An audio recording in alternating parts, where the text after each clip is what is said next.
Sean McVay lost him the game. Like, I don't know what to say. And, the Eagles, the Bucs, they're not really real. Just getting... Oh, what a catch by Evans, and he stays up for a couple extra yards. One-handed grab. Games like this, these are the types of plays. It's great. Stafford will be swallowed up right on cue. It is Trey Hendrickson.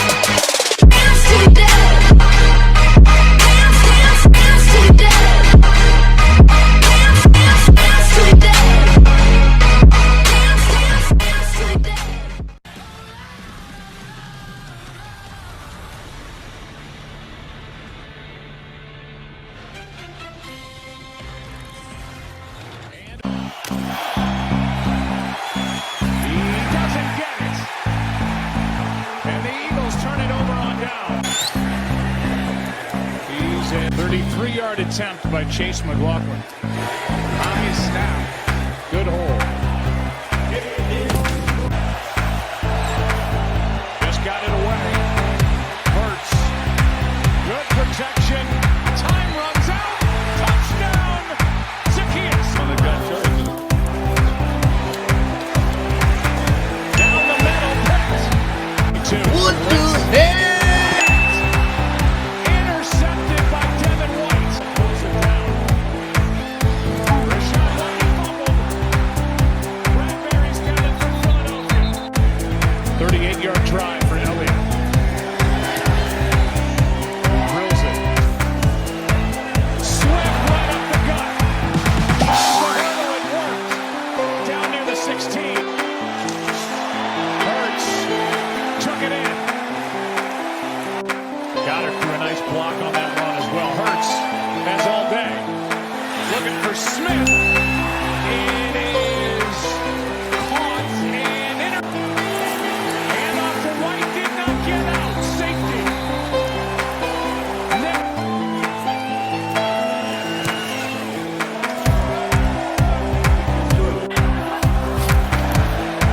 Blitz coming. Oh, what a catch by Evans, and he stays up for a couple extra yards. Evans again, and they got it. Touchdown, Evans.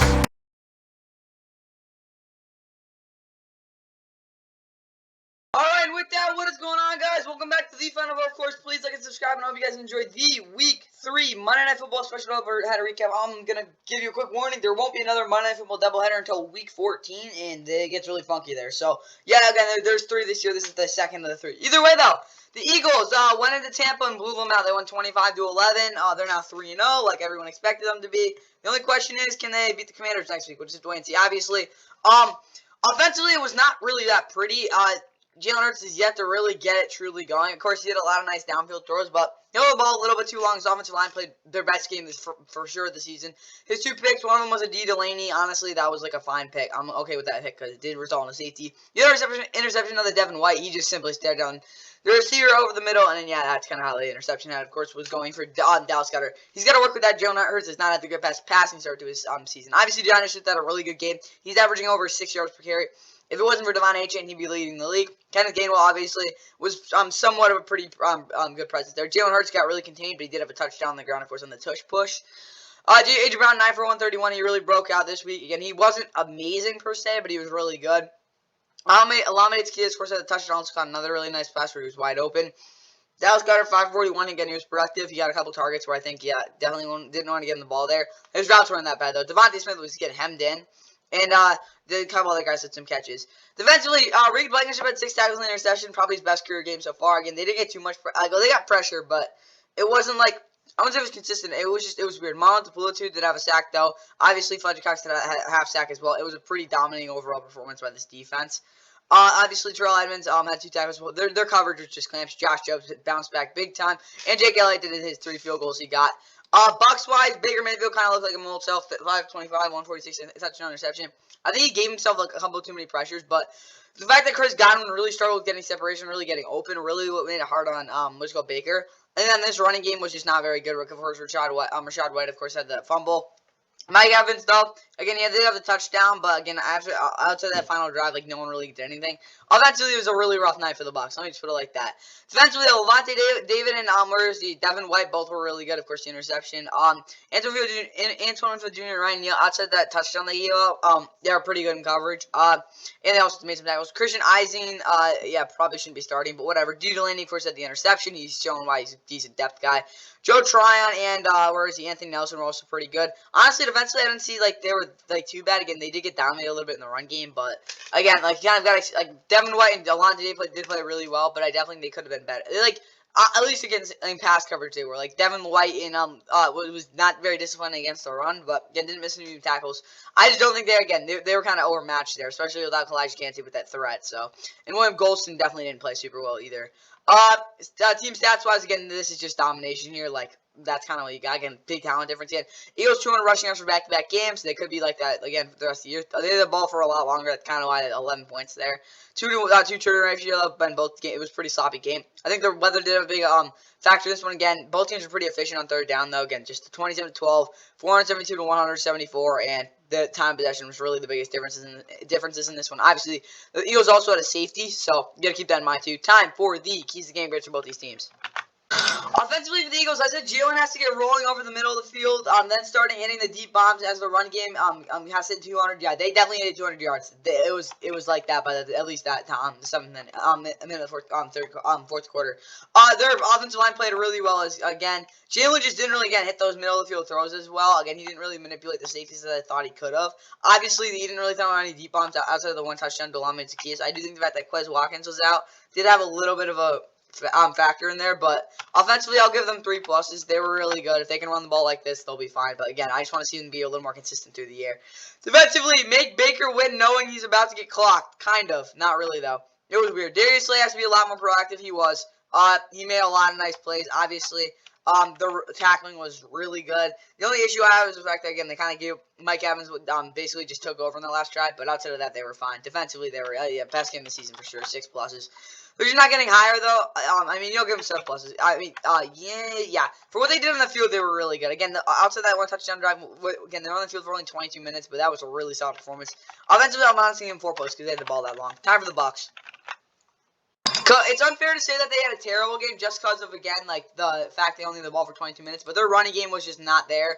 And, again, Chris Godwin really struggled. I think it was just the skill positions as well. The offensive line obviously didn't play very well. Baker himself didn't really play very well. But, again, I just like that none of the skill position players really showed up at all until, again, like Mike Evans did in the fourth quarter. I really think this Bucs offense, like, that failed them. So, I'll give them 5 minuses. They could have been worse, in my opinion. And, again, they didn't really have the ball that long. But when they did have the ball, nothing really happened. Defensively, Shaq Barrett, 5+ tackles. He was pretty good. Ryan Neal and Antoine Winfield Jr., they weren't too careful, but it didn't really matter because, they just... Honestly, I think it could have been worse with them, but honestly, it's fine. Yeah, the quarters actually did a good job against Devontae and AJ, so for that reason, I'm going to honestly give them probably a minus, because they were, 2 minuses because they were bad against the run, but they did a really good job against Jalen Hurts, all things said, and they didn't really give any of the receivers, like, really that much room to breathe, made them check down a lot, obviously. Their tackling was, I'll give them 3 minuses because their tackling was pretty poor, but definitely not the best performance for this Bucs team. I think they could have avoided that blowout, but it was just a rough game as it stands now. Now let's get to the game where I'm about to rant for a while. Yep, yeah, just get ready for the highlights. Just watch that, and then you'll hear me rant for the next, 10 minutes.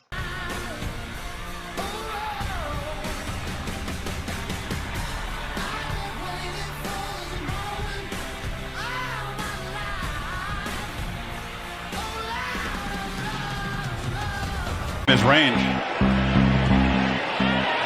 on the way and missed it on the end around. It's Tutu Atwell flashing the speed, and Tutu makes a cut and tight ropes down the sidelines for a 30-yard chip shot. Like Atwell had given, drives it through. Chosen not to this so far in this game. We're down to the 2 before, settled for 3. Pressure immediately. Stafford on the move, navigated around but threw it into traffic, and it's intercepted. Logan Wilson tied the game at the break. Right down the middle. 2 for 2, now 3 for 3 in the red zone, guys. Mixon makes a cut. Joe Mixon! Tonight's first touchdown, and the Bengals go on top. Feet all night. Stafford wants to take a shot and launches downfield for Van Jefferson, who makes the catch. Rams quickly back to work. Ball tipped and intercepted. It was deflected on the line, and Logan Wilson has come up with his second pick tonight. Young season. Fake it to him, Burrow on the move, lofting downfield, and Chase has got it. Jamar Chase. And it doinks. So the 10th play of this drive. Burrow off the play fake. Throws a dart downfield, and it's intercepted. Witherspoon comes up with a pick. He's just lived in this place on the field. His long-range field goal attempts, and he's going to make it for 5. Stafford again tries to scramble and now launches downfield, and wide open is Puka Nacua. They've been doing a great job keeping him in check. On the motions of that side as well. They throw to the left. Tutu's got it. Touchdown, LA. The Rams still have life with 1:03 to go. And it kind of rolls along the ground, and it is gobbled up by Mitchell Wilcox, the tight end.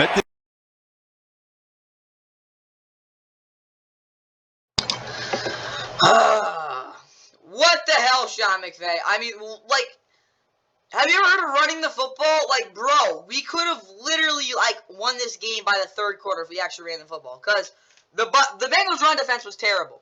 Yes, okay, I'll talk about every single offensive lineman and what happened with that after we go through every... I'm just going to start... Honestly, we'll start out with that. So, the left tackle, if you didn't know, this is kind of what happened in the Rams. Again, this is probably whatever. Alec Jackson, the Rams tackle, he came out of the game. I don't know what the hell happened. I guess he was hurt. And, yeah, that's kind of what happened. Like, I really don't get... that was bizarre. The left guard, who the heck is it? Who is it? Coleman Shelton? Like, why am I blanking? Oh, no, Steve Avila. Steve Avila, he was okay, but, like, I don't even know. It was kind of like he was just kind of there. Like, he didn't, like, again, they didn't really run the football, so you didn't really get to see him too much there. It's not like they got to, like, again, I think one play with DJ Reader, I think he could have been better. But, yeah, what is it called? No, that wasn't even BJ Hill was on his side, didn't really do much. So I'm actually gonna give Steve Avila credit for what he was asked to do. Not really much, but again, what he was asked to do, basically just block BJ Hill. He did it well, yeah. Center though, Brian Allen, he was fine. Right guard, of course, Jermaine Ingram Jr. came in after Joe Noteboom got hurt. Why wasn't Joe Noteboom playing left tackle? I really don't know, but obviously, it's yeah. Jermaine Ingram did not look too good. Obviously, he had the what is called the face mask, but he did struggle in pass pro. They didn't run the football though, so I didn't really know what to say. Rob Havenstein again. Sam Hubbard had a couple pressures, but it wasn't anything crazy. Again, Zach Thomas again. He's different than Bobby Evans. If you didn't know, I did rant how bad Bobby Evans was last year. He's not an NFL caliber star. I mean, at least he's probably not even a backup caliber offensive lineman. He's that bad. But the difference between him and Zach Thomas, who did struggle a lot today for the Rams last night for the Rams. It's simply because, again, what is it called? Zach Thomas is young and he's a guard. Like, he can ball. He can actually, he's actually pretty good at sustaining blocks to open up holes. And again, he can be somewhat of an average pass blocker again inside because he can't really get pushed around. But obviously, Trey Henderson had his way on the edge. You could just basically blow by him and just cook him. That's how it was for Zach Thomas. So, if you want to know why the Rams have 6 sacks, that's why. And also, the Bengals brought so many blitzes. Like, I want to be honest. Why did we run the football 10 times with Kyler Williams? I really don't get it. I'm okay if we pick up another running back or something, but Jesus, like, this running game was, like, why didn't we run the ball more? Sean McVay, you're the reason we lost the game. I don't care about any of this stuff. Like, just bizarre game. This was a brutal game to watch because the Rams obviously could have won this game for sure. Again, I'm not going to go back to last year because this Rams team was much worse last year for sure, but the Rams, really tough game for sure. Obviously, Matt Stafford, 18 of 33. The first interception was BS. It wasn't really a pick, but yeah, probably shouldn't have made that throw. Second one, like, that was a tip pass. Like, that was really bad. 18 of 33, though, 269. Again, he did throw the ball around the yard, but it just didn't really work out too well. Again, Puka, again, he led the Rams in receiving yards, but they didn't get on the football enough or really in the right places at the right time. It was just a rough game. Tyler Higbee, he's looking really good this season. Tutu Atwell, obviously, was their most explosive player. He had, like, yeah, he had a pretty good game. Again, that was a touchdown by him, too. Again, the Rams should have, again, they should have had more points. Again, even if you, like, go in slow-mo with Tyler Higbee, getting that touchdown, too. 2 touchdowns taken off the board, but there's no really complaining for the refs. That's how I'll put it. But yeah, Jesus, this was a rough game offensively. Again, Brandon Jefferson, of course, got the 46-yard bomb too. It wasn't like the Rams aren't explosive. Like, they're really explosive when they need to be. But this run game, dang, it could have been better. Defensively, though, Ernest Jones was really good. Honestly, they played their tails off. Again, it was kind of like but yeah, they played their tails off. Kobe Durant, not having a strong start to the season. He's got some work to do. Aaron Donald, I think he had like one weird play, but yeah, Aaron Donald did his thing. Again, they were, with all regards, they were pretty good against what is it called? Joe Mixon. Again, Joe Burrow, again, efficiency-wise was really good, but yeah, the Rams did I think they did their job. They held them to 5 field goals. Yeah, the Rams defense played their tails off. If they play like this the rest of the season, the Rams will be fine if they can actually run the football. Bengals-wise, Joe Burrow, honestly, had his best game of the season for sure. 26-49, 259 interception.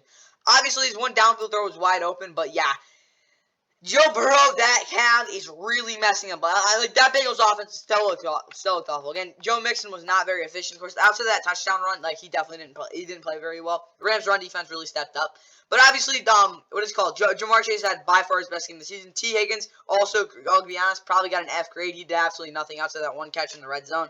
But yeah, Jamar Chase really showed up again. Again, he was a big part of this offense. But yeah, it's rough with this Bengals offense. They still don't have it really down. Again, they did have 4 field goals, but man, the Rams really sold in this game. Defensively, Dax Hill had 7 tackles and a sack. He was pretty good. Sam Hubbard had 5 tackles and a sack. I really do think this practice, again, they had 6 total sacks, which is something, but I really think it was more the fact that, again, the Rams didn't really run the football and they didn't have to do too much there. 3 tackles and 2 interceptions. They were fresh the whole game. Again, Logan Wilson was a stud.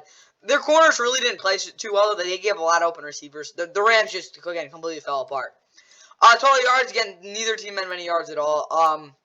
The Bengals had the ball for a long time, too. Like, the Rams, they had a lot of quick drives.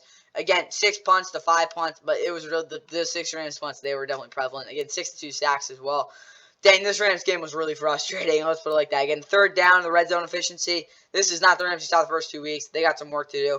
Please run the damn football. Time for the keys to game grades before we wrap this thing up. And yeah, I'll send you into the power rankings for tomorrow. All right, Rams offensively. Again, Puka didn't get the ball more. Again, I said no more than 12 targets, but he didn't even close to that. They didn't run the ball enough. The pass designs were actually not too bad on 3rd down. I do think they actually had some nice plays, but the injuries on the offensive line, just nothing went the Rams' way in this game. Keep up the motion. They didn't run. The motion was fine too. 5 minuses though. The execution wasn't great. It was just a rough game. But yeah, McVay's got to figure out how to get this running game back and implement it, because that was just, what were you trying? Like, you got to run the ball more. Rams defense, approach receivers carefully. They did run press man, and it actually worked out. Darren Kendrick played really well on a Keller Witherspoon, showed why he's the Rams' #1 corner right now. So defensively, they played their tails off. I'll give them 4 pluses. They weren't perfect. They could have been even probably, if they were a little more aggressive, I think they could have been better against that Bengals offense. But for offense stuck on the mud, again, in a Rams defense that just is super young, they played well. Time for the Bengals. Offensively, I'll give them 2 pluses because, again, they had the possession time, but, again, they still don't really look that good. Like, I'm sorry, Bengals fans. Like, your offense, oh, you won. Yeah, big time win. Sure. But, yeah, actually, it was a big time win. But, yeah, they figured it out. Again, it wasn't a good game by any means. They're going to get thumped by, again, maybe not by the Titans, but they'll get thumped later in the season. They can keep this up. But, yeah, Joe Burrow's calf needs to get healed. That's literally all the Bengals need. Defensively, though, 3+ turnovers. They didn't get that, but they had, like, 2, yeah. They were really good. Again, I think it was more the Rams and the Bengals. Like, again, Rams offense and the Bengals defense. But I think they still played pretty well. So, again, really well, honestly. So, I'll give them 4 pluses. They had a really nice week. Again, if they can continue to play like that, I think they'll be good. But it was just a mess of a game by the Rams. And that's all I got here for the Week 3 Monday Football Special. I had a recap. Hope you guys enjoyed. See you for the Week 4 NFL Power Rankings tomorrow. And, yeah, see you for that. Here as the last play of the game. Give it to him. Train him up the middle.